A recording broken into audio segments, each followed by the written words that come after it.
Сәлем достар. Бүгін сіздерге бір осындай ерекше торттың жасалу жолын көрсетем деп отырмын.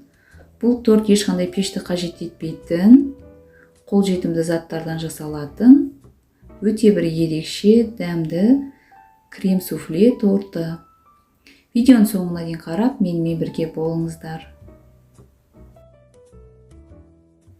Бұл жерде мен подложка дайындап алдым. Оның үстіне пергаментті арнайы кесіп алып дайындап қойдым. Бұндай подложкаларыңыз болмаса, үлкен тарелкаға жасасаңыздар болады. Және осындай вафельный печеньелер керек болады. Кез келгеннен дүкеннен алуға болады. Бұл жерде менде желатин суға бұқтырылып қойған. Енді осы вафельный печеньелерімізді қатарынан тізіп шығамыз. Осындай кольцо керек болады. Оның ішіне барлығын тізіп шыққаннан кейін қалған печеньені үгітіп астына түгелімен біркелкі етіп сеуіп шығамыз.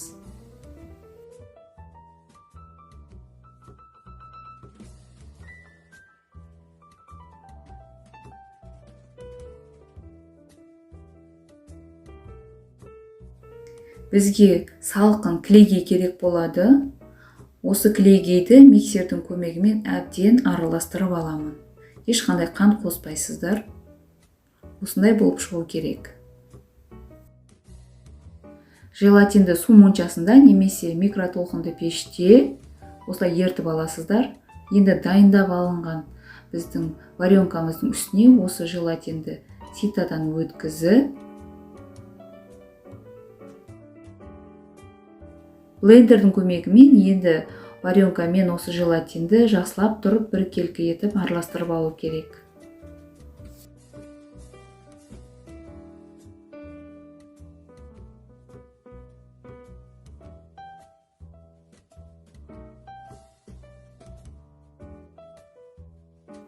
Дайын болған клейгейдің үстіне осы варенкамызды құйып, екеуін біркелкі етіп араластырып аламыз.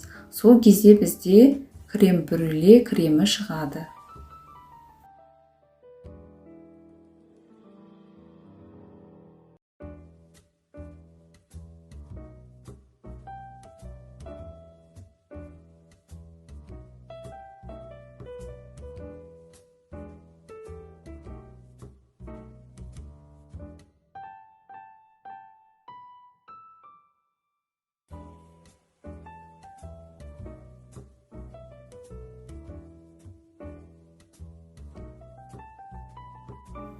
Тортымызды жинайтын боламыз.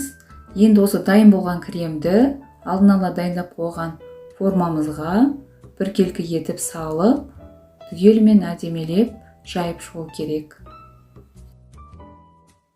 Торттың бетін осылай біркелкі етіп тегістеп шығамыз.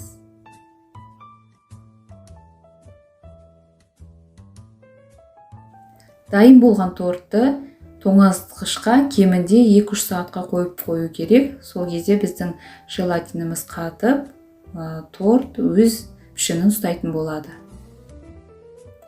Міне, біздің осындай крем суфле тортымыз дайын болды. Бетін қалауыңызша әсемдеп қойсаңыздар болады.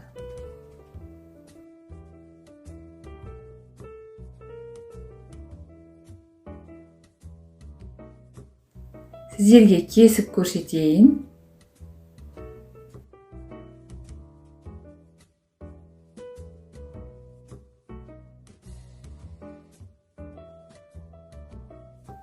Тортымыз формасын өте жақсы ұстап тұр.